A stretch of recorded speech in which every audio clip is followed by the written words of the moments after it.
Have you ever imagined what it feels like when a man dedicates his whole life to God, gives up every worldly desire, stands alone for truth, and then in the end is betrayed by the very person he loves most?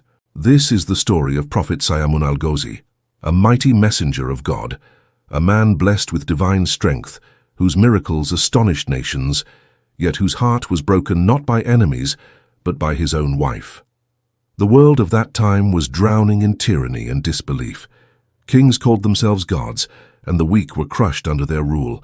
In that age of darkness, Allah sent his chosen servant, Syamun Al-Ghozi, to call people back to faith and remind them that there is only one true Lord who rules all creation. Day and night the Prophet preached mercy and repentance, but the hearts of his people were harder than stone. They mocked him, called him a magician, and plotted against him, but Syamun never lost patience. He turned only to his Lord. Allah had granted him a miraculous power. Whenever he spoke by Allah's command, nature itself obeyed. When he said, "Be healed by the will of Allah," the sick were cured. When he said, "See by Allah's permission," the blind opened their eyes. Yet he always said humbly, "This is not my power, it is the power of my Lord." His miracles shook the throne of a cruel king who feared losing his people's worship. The king said to his minister, "If this prophet lives, my throne will fall." The minister warned, "O king, he has heavenly power, you cannot touch him." The king replied coldly, "Every power has a weakness, find it." Thus began the darkest conspiracy. The prophet's wife was a woman of striking beauty, but a heart still tempted by the glitter of the world. The king sent her jewels, gold, and promises of royalty if she would reveal the secret of her husband's strength. At first she refused, but Satan whispered, "This is your chance to rule the world." Slowly, her heart gave way. One night, while the prophet was deep in prayer, she asked softly, "O prophet of God, how do these miracles happen through your hands?" Syamun smiled and said, "It is a secret between me and my Lord. I am only his servant." But she kept asking again and again, until one day, moved by her tears and love, he said, "My strength lies in the name of Allah. When I pronounce his holy name, all creation bows before his command." That single confession was the key the enemies needed. The next night, soldiers stormed into the prophet's home, gagged his mouth so he could not utter the divine name, and chained his hands.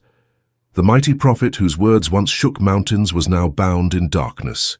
The king stood before him and mocked, "Where is your power now, O prophet? Call your God to free you." Syamun closed his eyes and prayed silently, "My Lord, this is your test. I will be patient." Though his tongue was bound, his heart still cried, "Allah, Allah." Days passed. His body weakened, but his faith grew stronger. His wife came to the prison weeping. Seeing her husband wounded and frail, she fell to her knees. "Forgive me," she cried.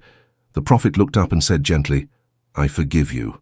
But remember, whoever betrays a servant of Allah will never find peace."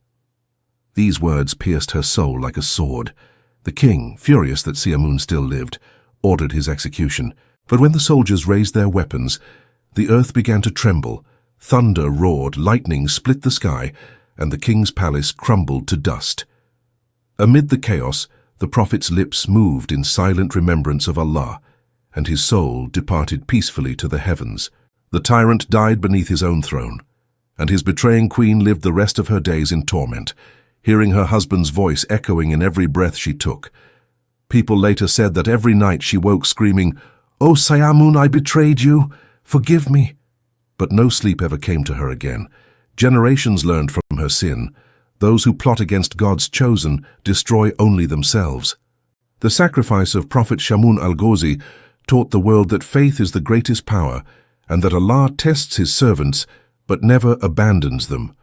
Even today, whenever a believer endures hardship, keeps silent, and trusts only Allah, he walks the same path of patience that Syamun Al-Ghozi once walked.